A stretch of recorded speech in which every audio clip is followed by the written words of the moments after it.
Masih muter, Din. Sip, bentar. Halo anak-anak, selamat pagi. Bagaimana kabar kalian hari ini? Semoga kalian dalam keadaan sehat walafiat ya. Untuk anak-anak yang sedang sakit, semoga kalian cepat sembuh. Nah, kembali lagi pada pembelajaran kita kali ini mengenai ilmu pengetahuan sosial. Nah, adapun pembelajaran kali ini akan dipandu yang pertama yaitu oleh Ibu Guru Dina, dan yang kedua yaitu oleh Ibu Guru Jenisa, dan yang ketiga yaitu oleh Ibu Guru Tisa, dan yang keempat oleh Bapak Guru Dika. Nah, bagaimana? Apakah sudah mulai penasaran anak-anak? Oke, sebelum memulai pembelajaran, agar pembelajaran kita kali ini lancar gitu ya, mari kita berdoa dulu. Berdoa menurut agama dan kepercayaan dalam hati dimulai. Berdoa selesai. Oke, next.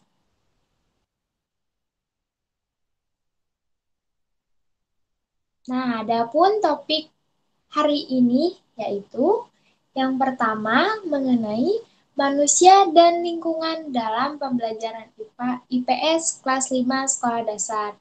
Nah, Ibu baru saja ingat nih, untuk anak-anak jangan lupa ya dipersiapkan alat tulisnya.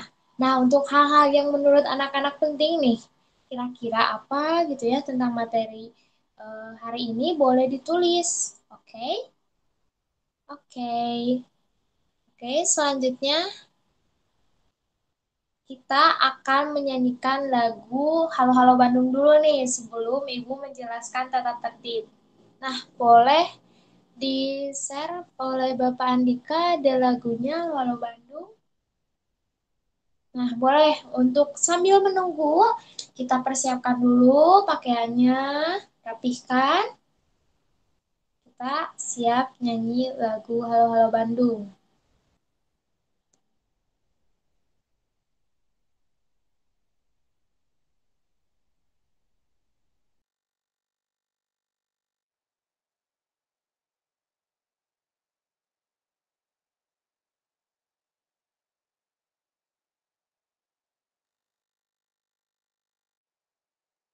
Oke, sebentar ya. Sepertinya terkendala jaringan. Oke, anak-anak boleh sambil mempersiapkan diri dulu ya. Oke, semuanya mic-nya dibuka ya. Kita nyanyi bersama-sama.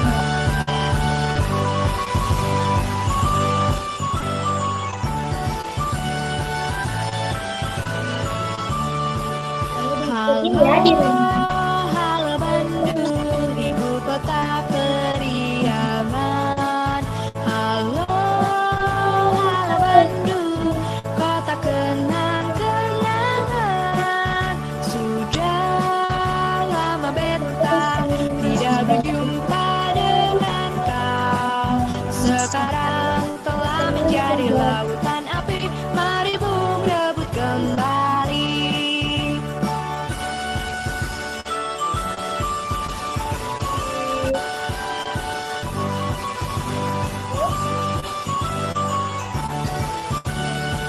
Baik. Oke, kita kembali ke pembelajaran tadi ya, ke PPT tadi. Boleh ke Bapak Andika, tolong di-share screen kembali. Nah, kan tadi kita udah nyanyi Halo-Halo Bandung. Nah, berarti kita udah semangat nih ya untuk belajar kali ini.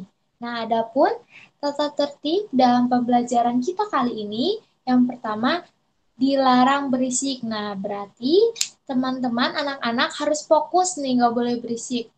Dan yang kedua, memperhatikan dengan baik saat guru menjelaskan materi. Nah, pada saat nanti Ibu Dina, Ibu Jenisa, Ibu Tisa, dan Bapak Nika menjelaskan, anak-anak harus fokus, harus memperhatikan nih, nggak boleh nih lihat kanan kiri, harus fokus pokoknya ke layar, oke? Lalu mengangkat tangan ketika ingin bertanya dan menjawab. Nah, jangan lupa ya, dibiasakan untuk mengangkat tangan kanan ketika ingin bertanya dan menjawab. Oke, next selanjutnya.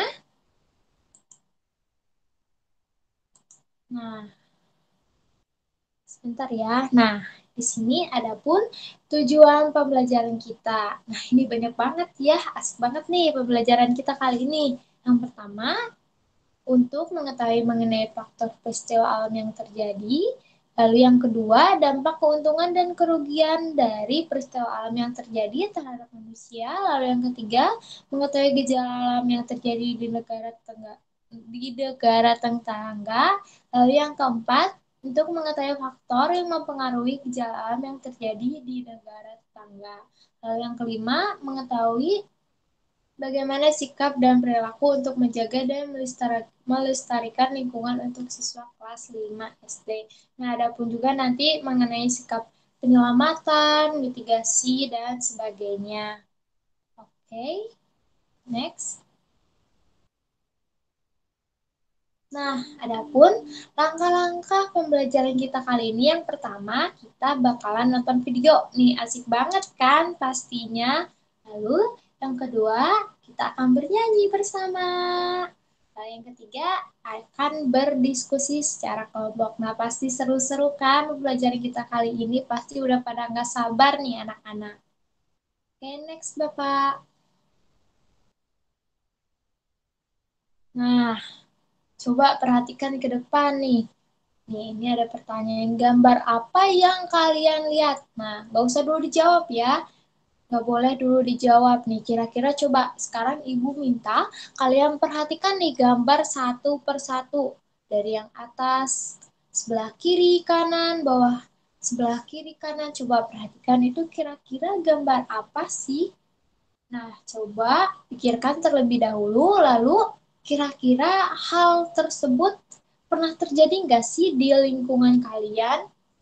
Nah, untuk hal tersebut akan didiskusikan secara berkelompok, bersama teman-teman, dan akan dibimbing oleh Ibu Jenisa. Nah, saya persilakan untuk Ibu Jenisa memperlanjutkan materi pembelajaran kita kali ini.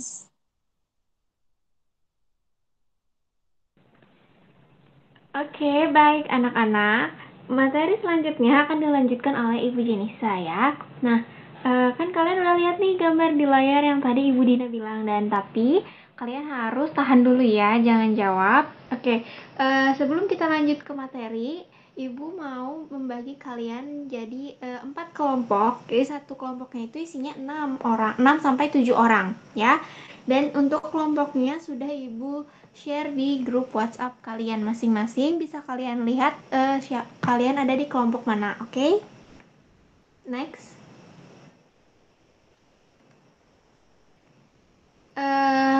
Nah, setelah kalian udah tahu ya kan kalian ada di kelompok mana. Nah, berikutnya Ibu akan share juga ke kalian lembar kerja untuk hari ini ya. Jadi sambil kalian memperhatikan Ibu menjelaskan sambil menulis di lembar kerjanya ya. Oke. Sudah Ibu share ya di WhatsApp untuk lembar kerjanya. Oke. Kita masuk ke kalian bisa lihat ya itu di lembar kerjanya di handphone kalian masing-masing. Dan kita lanjut ke materi sekarang. Tunggu sebentar ya, materinya di share screen dulu. Oh ya, untuk PowerPoint-nya kan sudah di share juga ya di grup WhatsApp. Jadi bisa kalian perhatikan dan simak di handphone masing-masing. Oke, untuk berikutnya, apa sih peristiwa alam itu ya? Nah, kalian ada yang tahu nggak peristiwa alam itu apa? Oke, peristiwa alam itu adalah peristiwa yang terjadi karena adanya pengaruh dari alam, anak-anak. Ya, jadi faktornya itu bisa kalau untuk peristiwa alam itu faktornya bisa dari alam, bisa juga dari perbuatan manusia. Oke, boleh di next.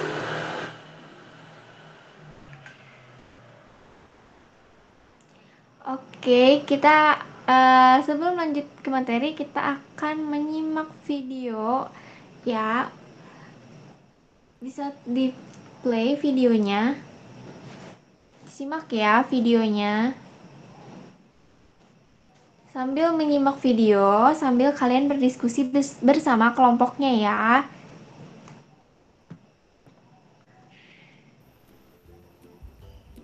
Hai, keadaan sehat walafiat ya. Interaksi sosial dan interaksi manusia dengan lingkungan. Tema 3, subtema 1. Muatan pelajaran IPS kelas 5. Siapkan buku catatan dan alat tulis kalian ya untuk merangkum materinya. Oke, kita mulai pembahasan hari ini. Interaksi manusia dibagi menjadi 2. Yang pertama yaitu interaksi sosial dan yang kedua interaksi dengan lingkungan hidup. Nah, apa saja sih perbedaan di antara keduanya? Simak. Atau hubungan manusia satu dengan manusia lainnya. Individu dengan individu. Artinya satu hadapan dengan banyak orang atau disebut contoh-contohnya. Yang pertama ada contoh kasir. Oke, kita udah selesai menyimak video ya. Amin, pembahasan mengenai materi IPS pada tema 3 subtema 1. Oke, di dalam video tadi menjelaskan tentang hubungan alam dengan manusia gitu ya tadi, oke. Dan di video itu jangan lupa kalian sambil diskusi ya, sesuai dengan kelompok yang sudah Ibu bagikan. Oke, kita kembali lagi ke materinya. Boleh di next. Nah, kalian tahu nggak sih apa aja sih peristiwa alam yang terjadi karena adanya faktor alam? Ayo, ada yang tahu nggak? Ya benar ya, seperti contohnya itu gunung meletus, terus tsunami, dan lain sebagainya. Oke, kita akan pelajari materi itu. Yang pertama ada gunung meletus. Nah, wilayah Indonesia ini kan memiliki jajaran pegunungan yang jajaran pegunungan sebagian itu berupa gunung-gunung yang masih aktif. Nah, gunung yang masih aktif ini nih suatu saat bisa meletus. Itulah kenapa terjadinya gunung meletus. Nah, di sini juga ada dampak keuntungan bagi manusia, yaitu yang pertama ada munculnya pekerjaan baru berupa penambangan pasir, penambangan batu, dan penambangan belerang. Yang kedua, ada abu letusan gunung berapi ini dapat menyuburkan tanah dan meningkatkan produksi pertanian dan perkebunan. Selain keuntungan juga ada pastinya kerugiannya. Yang pertama, kerugian itu berkurangnya sumber air bersih karena debu dan lumpur. Yang kedua, terbukanya hutan dan tumbuhan di sekitarnya. Oke, boleh di next untuk selanjutnya. Oke, yang berikutnya ada gempa bumi. Nah, anak-anak, gempa bumi itu apa sih? Ya, gempa bumi itu adalah gerakan di permukaan bumi yang terjadi karena adanya pergeseran lempeng bumi, gitu ya. Jadi bumi itu tuh bergeser gitu ya. Nah, maka terjadinya gempa bumi.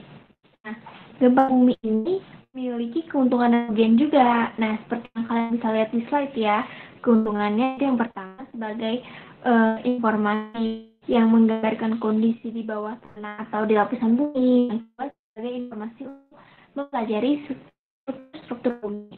Untuk kerugiannya, yang pertama, karena mereka menyebabkan jalan terputus dan bangunan runtuh. Yang kedua, tanah longsor dapat menimbun semua yang ada di bawahnya.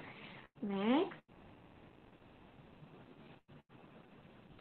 Oke, yang berikutnya adalah banjir.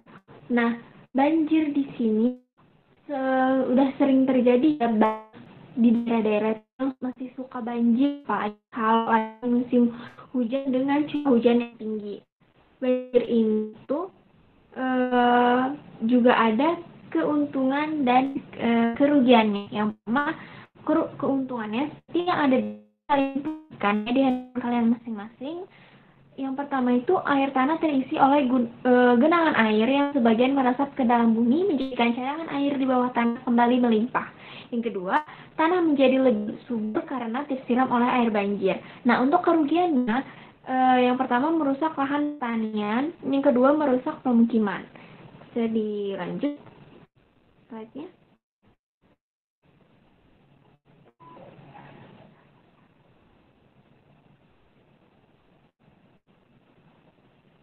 Oke, yang berikutnya ada angin topan ya. Nah, kalian tahu nggak sih angin topan itu apa? Nah, angin topan itu terjadi karena adanya perbedaan tekanan udara yang cukup besar. Nah, biasanya angin topan ini tuh terjadi pada musim pancaroba. Nah, musim pancaroba ini adalah musim yang berubah-ubah gitu ya. Nah, di angin topan ini juga pasti ada keuntungan dan kerugian, namun angin topan ini lebih banyak kerugiannya. Yang pertama, robohnya pemukiman penduduk karena angin yang sangat besar gitu ya. Angin yang sangat kencang bisa merobohkan bangunan-bangunan yang ada di sekitarnya. Yang kedua, mengganggu dan membahayakan penerbangan. Jadi, kalau ada angin topan nih, biasanya penerbangan itu dihentikan. Karena apa? Bisa sangat membahayakan untuk angin topan ini. Bahkan pesawatnya itu bisa kebawa oleh si angin topannya, ya. Dan untuk kerugian lainnya ada di slide, bisa kalian lihat ya. Berikut itu ada rusaknya tanaman pertanian gitu ya. Sama itu kan karena terbawa angin gitu ya. Terus ada gangguan jaringan listrik dan air. Kemudian ada gelombang laut yang besar, jadinya kegiatan di laut seperti pelayaran itu terganggu. Boleh di next. Ya, berikutnya itu ada erosi juga tanah longsor. Nah, apa sih bedanya erosi tanah longsor? Nah, erosi itu proses pengikisan lapisan tanah. Nah, erosi ini bisa terjadi di sekitaran sungai, pantai, ataupun di gurun gitu ya. Nah, penyebab erosi ini disebabkan yang pertama itu bisa loh disebabkan oleh air sungai ini dari arus airnya yang deras dapat menghanyutkan batuan-batuan besar. Nah, akibatnya mereka saling bergesekan gitu ya. Dan yang kedua, erosi oleh angin atau yang disebut deflasi. Nah, erosi oleh angin ini banyak terjadi di gurun-gurun pasir gitu ya. Jadi, pasir dapat diterbangkan oleh angin sampai ke tempat yang jauh gitu ya. Dan erosi angin di gurun ini membentuk lautan pasir yang berbukit-bukit itu ya. Yang ketiga ada erosi es dan glacier atau glasial. Jadi lapisan es dan salju yang tebal pada pegunungan yang mengalir atau bergerak dengan lambat. Jadi glacier ini mengikis si batuan ini ke bawah dan juga ke samping. Berikutnya ada erosi oleh air laut atau yang kita sebut abrasi. Jadi abrasi ini terjadi karena gelombang laut memukul dinding pantai secara terus-menerus. Jadi semakin curam suatu pantai akan semakin cepat rusak akibat hantaman gelombang. Nah, berikutnya tanah longsor. Nah, kalau tanah longsor ini dia itu terjadi saat lapisan bumi yang paling atas itu dan berbatuan terlepas dari bagian utama gunung atau bukit. Nah, hal ini tuh terjadi karena curah hujan yang tinggi kalau tanah longsor tuh ya. Jadi bisa juga terjadi karena adanya gempa bumi, maka terjadinya tanah longsor atau letusan gunung berapi juga bisa gitu ya. Dan longsor ini terjadi karena patahan alami dan karena faktor cuaca pada tanah bebatuan. Longsor bisa juga disebabkan oleh faktor manusia, yaitu melakukan penebangan hutan secara liar. Jadi kalian nggak boleh melakukan penebangan hutan secara liar ya, nanti takut tanah longsor. Next.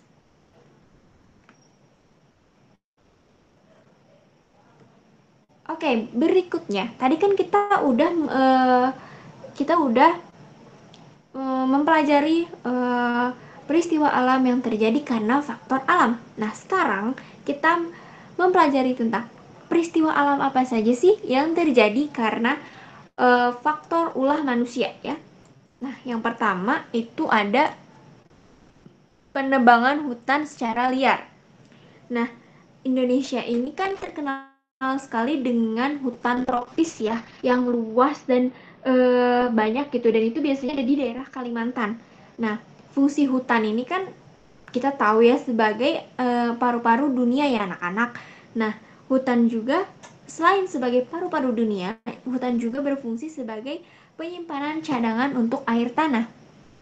Namun, keberadaan hutan di negara kita ini dari waktu ke waktu itu selalu berkurang karena banyaknya penebangan hutan secara liar untuk dijadikan entah itu gedung-gedung, pabrik, perumahan, dan lain sebagainya. Yang berikutnya itu ada peladangan berpindah. Nah, maksudnya peladangan berpindah ini tuh yaitu kegiatan pertanian yang dilakukan dengan cara berpindah-pindah. Jadi dari lahan yang satu pindah lagi ke lahan yang lain, pindah lagi ke lahan yang lain kayak gitu. Jadi peladangan berpindah ini dilakukan dengan cara membuka hutan, kemudian pohon-pohonnya dibakar untuk dijadikan lahan seperti itu. Berikutnya, boleh di next. Ada membuang sampah sembarangan. Ayo, siapa nih yang masih suka membuang sampah sembarangan?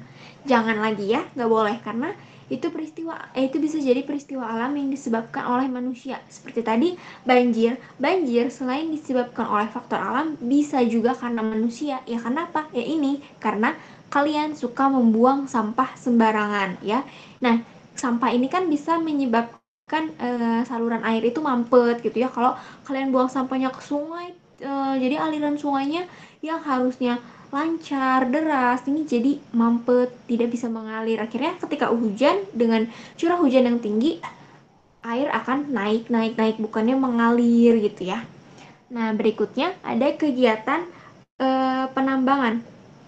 Nah, untuk kegiatan penambangan ini, kita tahu ya kan Indonesia itu kaya akan dengan bahan tambang atau galian baik logam, emas ataupun non logam lainnya. Nah, barang-barang tambang ini dimanfaatkan oleh manusia untuk mencapai kesejahteraan hidup. Jadi, kalau kalian punya cincin emas nih, nah cincin emas itu didapat ketika adanya kegiatan penambangan seperti itu. Nah, pengambilan barang tambang ini dilakukan dengan cara pengeboran, penggalian, dan sebagainya. Nah, kalau kegiatan penambangan ini dilakukan secara berlebihan akan berbahaya untuk alam gitu ya, untuk bumi. Akan menyebabkan mungkin bisa jadi seperti tadi erosi, tanah longsor, dan lain sebagainya. Next.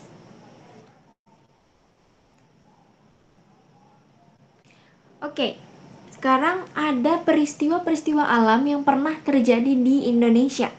Nah, yang pertama itu gempa dan tsunami di Aceh ya. Jadi waktu itu pernah terjadi gempa dan tsunami di Aceh pada tanggal 26 Desember 2004 dan itu benar-benar sangat besar ya, gempa dengan kekuatan 9,6 skala Richter ini dan dengan kedalaman 30 meter di dasar laut dan berjarak 100 km. Yang kedua ada letusan Gunung Merapi. Nah, letusan Gunung Merapi ini kan terletak di perbatasan Jawa Tengah dan Yogyakarta ya. Nah, Gunung Merapi ini salah satu gunung paling aktif ya. Nah, hampir setiap sekitar 2-3 tahun itu selalu terjadi letusan-letusan kecil hingga besar ya. Jadi pada tahun 1930 Gunung Merapi ini meletus secara besar dan menewaskan sebanyak 1.300 jiwa. Dan pada sekitar tahun 2010 ya terjadi lagi erupsi yang besar yaitu merenggut 200 nyawa termasuk ada kuncen yang menjaga Gunung Merapi ya, yang mungkin kalian kenal dengan nama Mbah Marijan gitu ya. Nah, berikutnya ada letusan gunung meletus di Krakatau. Sama ya, sama-sama gunung meletus sama yang tadi Merapi, cuma bedanya kalau Krakatau ini kan terletak di Selat Sunda dan meletusnya itu sekitaran tanggal 26 sampai 27 Agustus 1883. Nah, daya ledaknya ini diperkirakan sekitar 30.000 kali lipat bom Nagasaki, bom Hiroshima yang pada zaman penjajahan Belanda gitu ya. Nah, letusan ini juga menyebabkan tsunami karena karena letusan yang sangat besar gitu ya, jadi memicu adanya pergeseran lempeng bumi juga gitu ya. Nah, dari letusan gunung meletus di Krakatau ini menewaskan hingga 36.000 jiwa. Berikutnya ada gempa di Yogyakarta ya. Jadi waktu itu Yogyakarta sempat terkena gempa pada tanggal 27 Mei kalau nggak salah, sekitar tahun 2006, itu berukuran 5,9 skala Richter. Nah, gempa ini terjadi dan menelan sebanyak 6.234 jiwa. Wow, banyak sekali ya.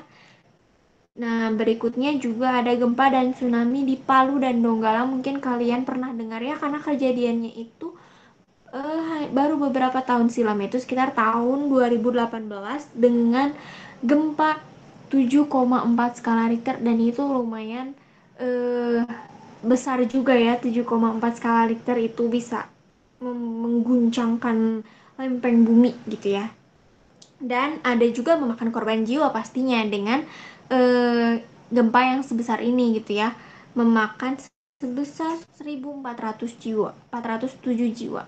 Wow, lumayan banyak ya.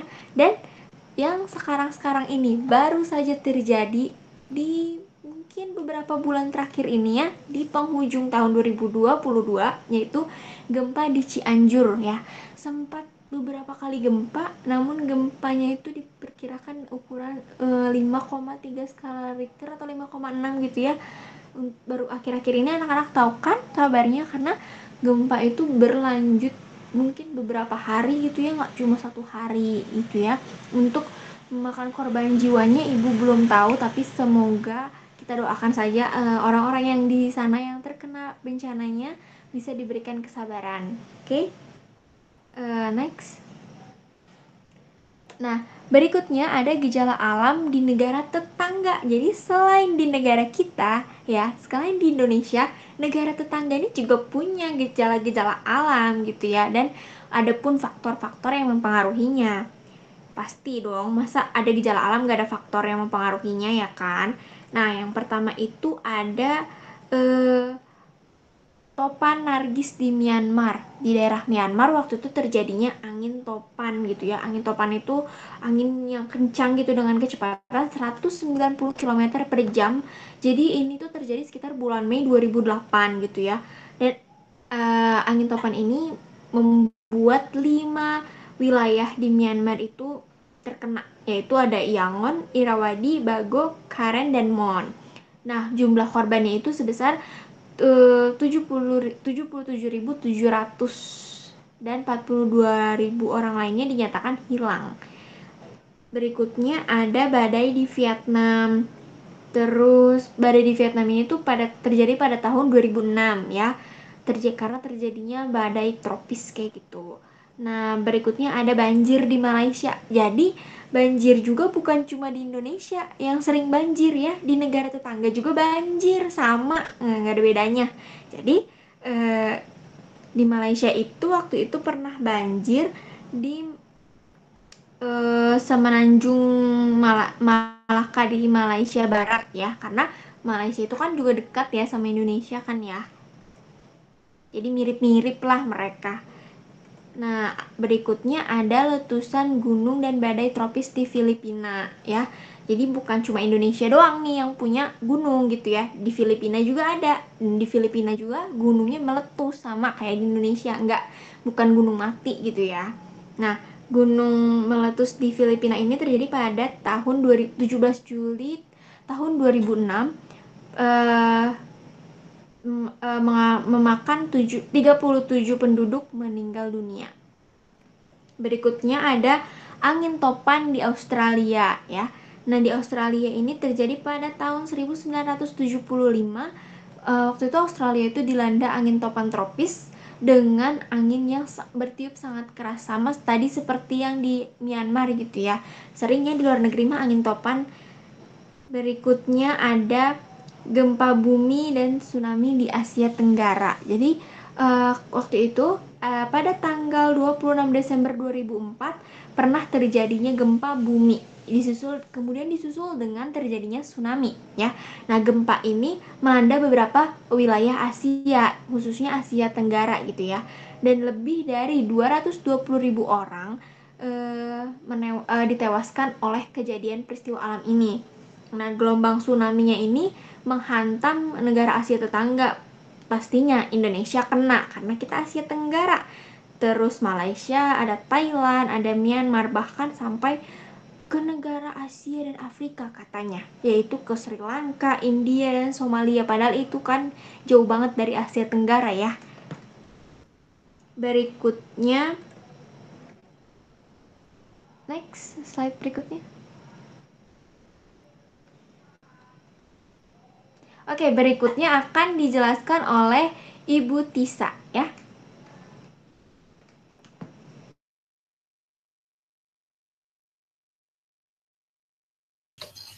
Nah, baik, terima kasih Bu Jenisa. Nah, anak-anak, selanjutnya agar kita lebih santai lagi, selanjutnya Ibu akan menayangkan video untuk bernyanyi. Ibu harap kalian semua bisa membuka mulutnya lebar-lebar dan ikut bernyanyi.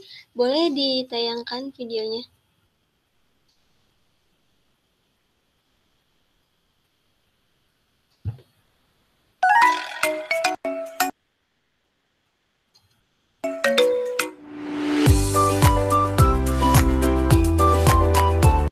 Setelah hujan muncul pelangi, merah, kuning, hijau itu warnanya. Siang berganti menjadi malam, itulah contoh gejala alam.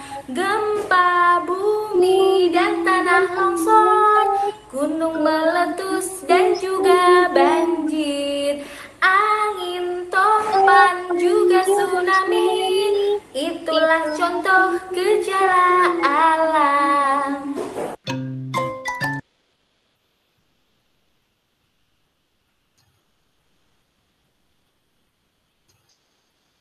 Oke, baik, selanjutnya kita langsung ke materi berikutnya. Boleh ditayangkan materinya.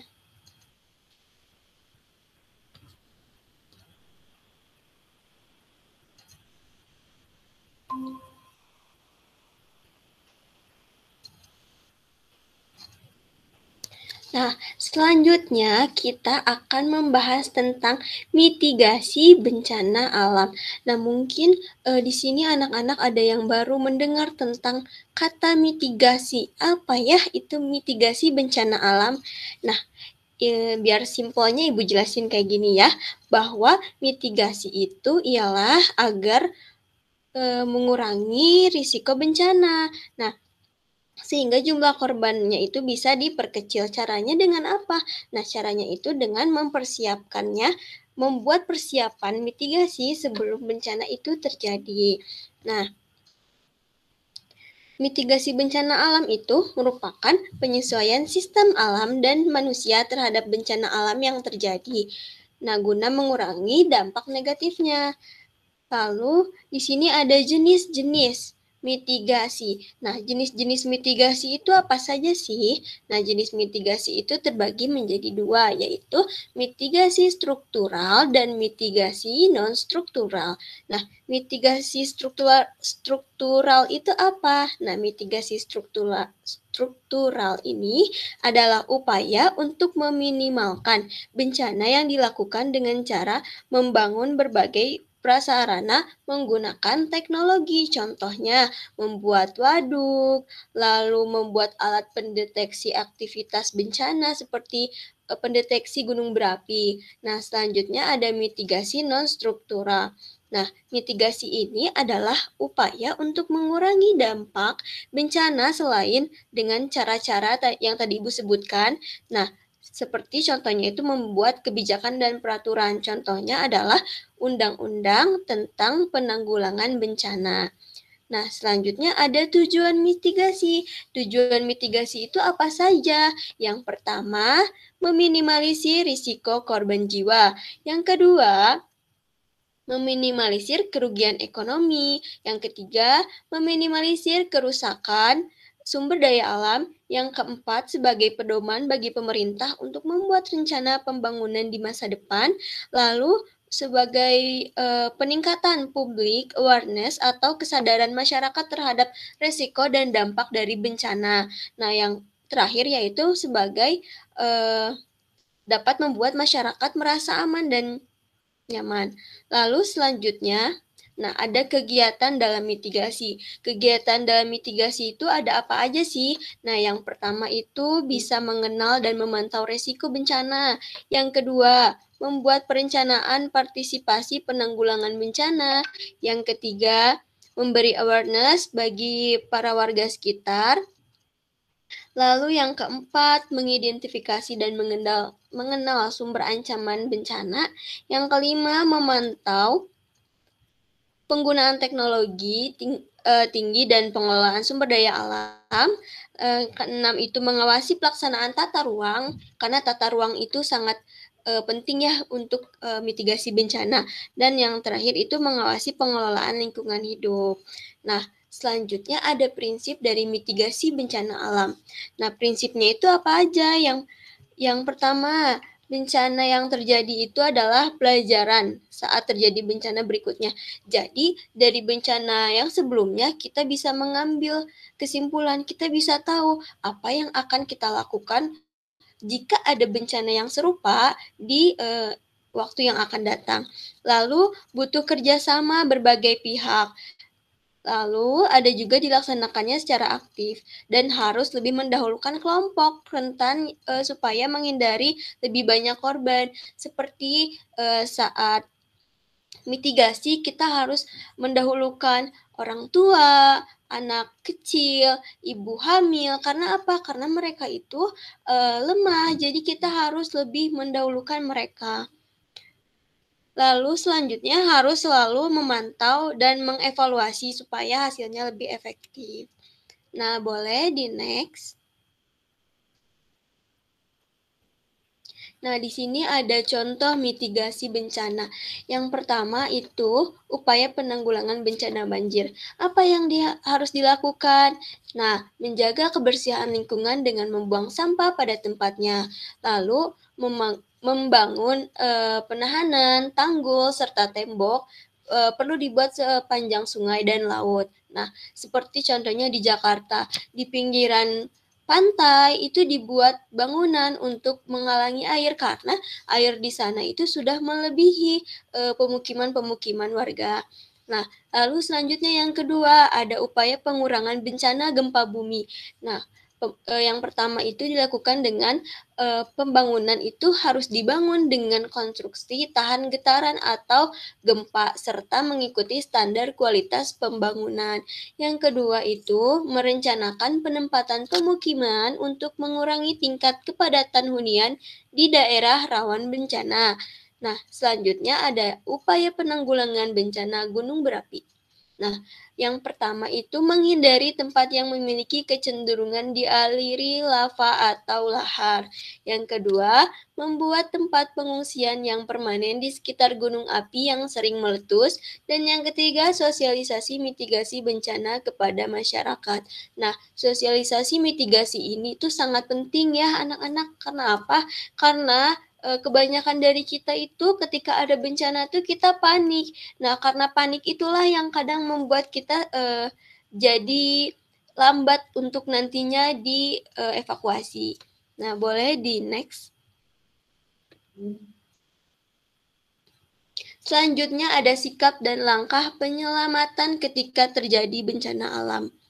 Nah, ketika terjadi bencana alam itu, penyelamatannya itu ada banyak ya. Contohnya, penyelamatan saat terjadi gempa bumi, lalu cara menghadapi tsunami, saat terjadi banjir, saat penanggulangan akibat kebakaran hutan. Nah, pertama kita ke penyelamatan saat terjadi gempa bumi terlebih dahulu. Nah, bagaimana sih cara penyelamatan saat terjadinya gempa bumi?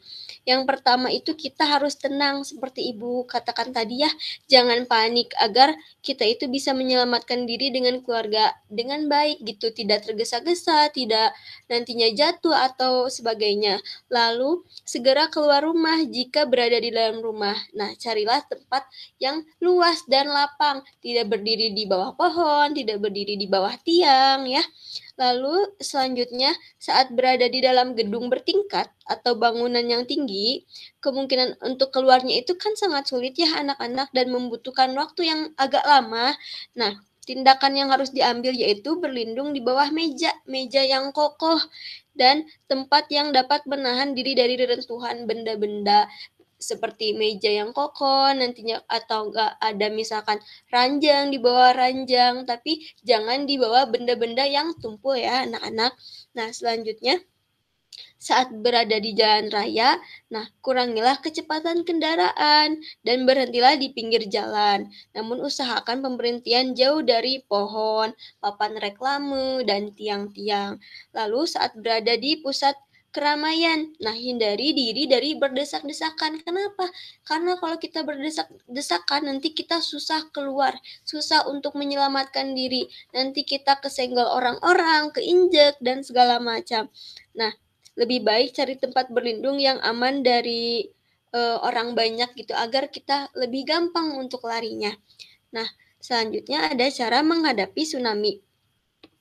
Nah, apabila terjadi gempa, kan sebelum tsunami itu biasanya ada gempa. Nah, apabila terjadi gempa, kemudian air surut secara tiba-tiba, nah segeralah lari menjauh dari pantai dan cari tempat berlindung yang tinggi diusahakan ya, karena kemungkinan tsunami itu akan terjadi ya. Sering banget kalau kita lihat di film-film, kadang kalau mau tsunami itu nanti airnya menyurut, nanti ikan-ikannya pada ke darat semua. Nah, itu tuh adalah salah satu tanda-tanda akan terjadinya tsunami. Nah, lalu jika gempa terjadi pada malam hari dengan kekuatan yang sangat besar dan kemungkinan aliran listrik dan saluran telekomunikasi itu terputus. Nah, jika hal itu terjadi dalam keadaan darurat, segeralah bangun untuk pergi gitu, mencari tempat perlindungan seperti ke lantai 2 atau lantai 3 di rumahnya gitu, atau kita ke gedung-gedung yang tinggi yang kita bisa berlindung di situ. Lalu yang cara ketiga itu pemerintah itu harus memasang alat pemantau dini tsunami di pantai. Nah, hingga jika terjadi gempa disertai dengan tsunami, alat itu akan membunyikan suara sirine. Saat terdengar suara sirine, segeralah menjauh dari pantai. Nah, seperti di Jepang ya, anak-anak, di Jepang itu sudah adanya pemantau di pantai-pantai itu. Jadi saat adanya terjadi tsunami, di Jepang itu sirinenya sudah berbunyi dari waktu yang sudah ditentukan. Jadi pemerintah Jepang itu membunyikan sirine beberapa saat sebelum kejadian tsunami agar masyarakat itu bisa menyelamatkan diri terlebih dahulu. Nah, selanjutnya saat terjadi banjir, apa yang harus kita lakukan? Nah, saat banjir sudah memasuki rumah, lebih baik mengungsi ke tempat yang lebih aman. Biasanya nih, kalau misalkan banjir terus tinggi banjirnya, nah biasanya kadang ada yang ke tingkat 2 di rumahnya atau langsung mengungsi ke tempat pengungsian. Lalu memperhatikan kebersihan tempat, makanan, serta minuman, karena saat terjadi banjir itu mudah sekali ya kuman itu menyebar gitu. Kadang juga kita kalau misalkan kerendam air lama-lama terus airnya kotor, nanti jadi jamuran, nanti kulitnya gatal-gatal dan tidak ada air bersih ya anak-anak. Nah, selanjutnya itu kita harus waspada terhadap lingkungan sekitar agar terhindar dari hal-hal yang tidak diinginkan, seperti contohnya tersengat listrik. Jadi saat terjadi banjir itu hal yang harus kita perhatikan adalah mencopot semua aliran listrik karena takutnya nanti terjadi konsleting. Dan juga saat banjir itu diusahakan kita tidak berenang-renang ya, karena ditakutkan nantinya ada ular, ada paku, dan benda-benda tajam lainnya di bawah sana. Nah, selanjutnya ada penanggulangan akibat kebakaran hutan. Yang pertama itu, usahakanlah tidak terlalu banyak keluar rumah untuk menghindari asap. Nah, karena jika kita terlalu banyak ya menghirup asap kebakaran itu akan merusak gitu ya pernafasan kita. Lalu, jika keluar rumah, gunakanlah masker untuk mengurangi pengaruh buruk. Nah, pengaruh buruk terhadap pernapasan kita. Nah, jadi kita harus pakai masker biar tidak merusak pernapasan. Lalu juga kita kalau bisa ya keluarnya itu pakai kacamata biar matanya tidak perih gitu ya. Nah, mungkin boleh di next. Nah, selanjutnya kalian akan belajar bersama Bapak Dika.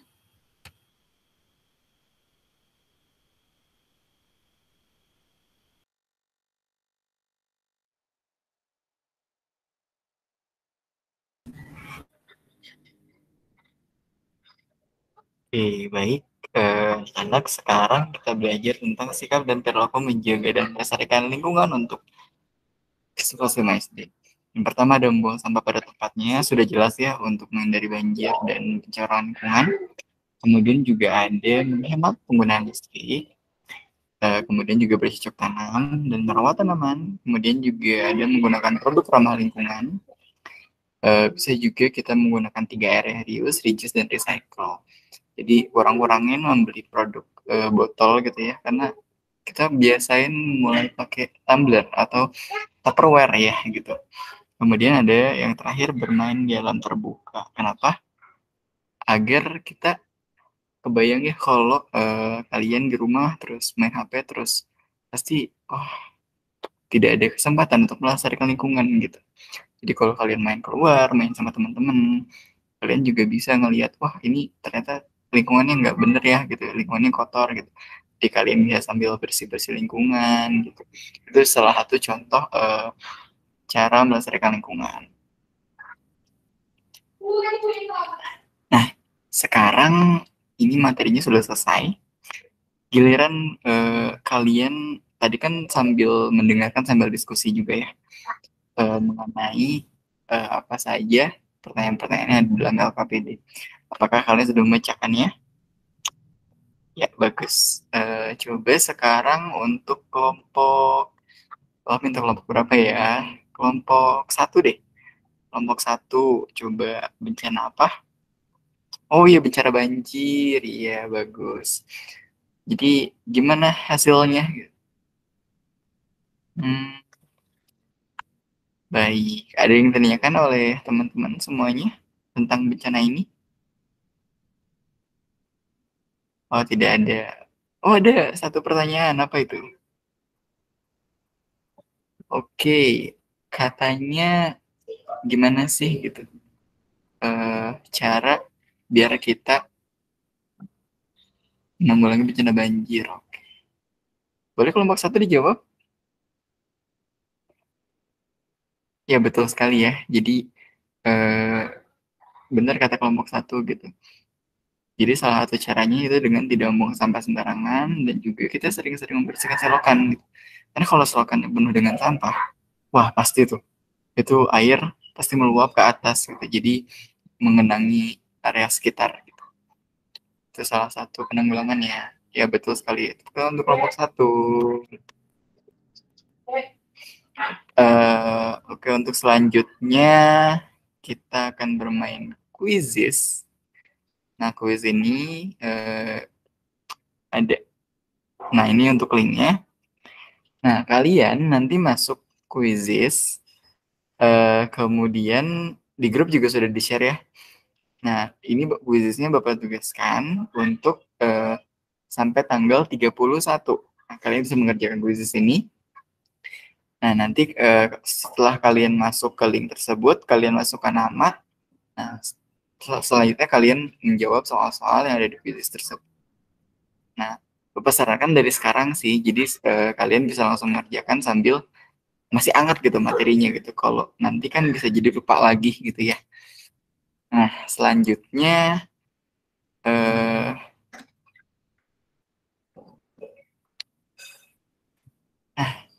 sudah selesai. Nah, jadi betul sekali untuk materi-materi yang telah disajikan. Coba ada yang mau menyimpulkan? Iya, silakan Ratih. Oh iya, betul. Ya betul sekali ya. Jadi tadi tuh kita sudah belajar tentang bencana alam, kemudian juga ada mitigasi bencana, kemudian ada peristiwa-peristiwa alam, kemudian juga ada selain peristiwa alam, faktor-faktor gitu. Kita dapat mengetahui faktor apa saja sih gitu yang mempengaruhi bencana alam tersebut. Ah iya betul, Maharani, setuju sekali. Jadi apa namanya, tidak hanya di Indonesia gitu ya, tapi juga di luar negeri gitu. Negara tetangga juga kita mengalami bencana alam gitu, bukan hanya negara kita saja. Ya betul sekali. Kemudian ada yang ditanyakan untuk materinya? Ya, Olivia gimana? Oke, kenapa kita harus berlindung di bawah meja? Mungkin lebih tepatnya kalau kita bisa keluar rumah, ya kan? Kalau di gedung-gedung mungkin ya kita di bawah meja gitu, karena mungkin untuk turun ke bawah sangat beresiko. Tapi di dalam kalau kita di rumah, kita usahakan lari keluar gitu ke tanah yang lapang. Jadi jangan di bawah meja gitu. Tapi kenapa di bawah meja? Alasannya karena kan meja itu kuat ya. Dia terbuat dari kayu. Nah, untuk runtuhan-runtuhan bangunan bisa gitu ditahan sama meja gitu. Jadi kan kalau ada lagunya gitu ya untuk gempa bumi gitu, lindungi kepala. Nah, jadi kita usahakan untuk melindungi kepala kita ketika terjadi gempa bumi. Kemudian juga lari ke tanah yang lapang untuk menghindari runtuhan yang kemungkinan runtuh gitu, bangunan-bangunan yang runtuh, menyelamatkan diri gitu ya. Jadi ya meja itu terbuat dari kayu dan itu kuat gitu untuk melindungi tubuh kita gitu. Apalagi untuk kepala kita sendiri gitu ya. Dan kemarin juga dari kejadian yang di Cianjur kemarin itu juga ada teman bapak di situ juga ada gitu. Jadi dia bilang, oh iya benar ya, ternyata manfaat dari mitigasi bencana itu sangat sangat penting gitu. Jadi kalau kita nggak tahu ya, wah banyak korban jiwa udah pasti gitu. Tapi karena beberapa orang sudah paham, jadi korban jiwa masih bisa diminimalisir gitu. Ada pertanyaan lain? Nah, jadi benar banget ya anak-anak, untuk manfaat dari pembelajaran ini gitu. Kita bisa tahu apa itu bencana alam, terus apa yang harus kita lakukan kalau bencana alam terjadi gitu. Gitu ya. Makanya kalau amit-amit suatu saat bencana alam terjadi, kita udah tahu harus ngapain aja. Apalagi mungkin kita ada daerah pantai atau di daerah pegunungan yang rawan longsor gitu. Nah, itu harus apa? Kita sudah mengetahuinya gitu ya. Nah, untuk selanjutnya, Bapak sudah membagikan soal evaluasi di grup WhatsApp ya. Nah, nanti kalian bisa kumpulkan setelah istirahat. Karena kebetulan daring juga, nanti ada sebelum pelajaran selanjutnya aja ya. Nanti coba dikumpulkan soalnya, dikirim ke grup WhatsApp lagi gitu. Baik, anak-anak, mungkin sekian pembelajaran kita hari ini. Semoga kalian tidak kapok untuk belajar dan semakin menggali ilmu pengetahuan gitu. Jadi kalian bisa belajar di mana saja sebenarnya gitu. Bisa di rumah, bisa di sekolah. Apalagi sekarang kalian teknologi juga sudah maju. Jadi kalian bisa pinjam HP mama, pinjam HP bapak untuk belajar. Atau bahkan kalian yang punya HP sendiri bisa loh gitu belajar langsung gitu ya. Mungkin sekian pembelajaran dari Bapak dan Ibu semuanya. Tetap semangat. Sebelum kita mengakhiri, alangkah baiknya kita berdoa terlebih dahulu. Berdoa dimulai. Ya, berdoa selesai. Sekian anak-anak, tetap semangat belajarnya. Assalamualaikum warahmatullahi wabarakatuh.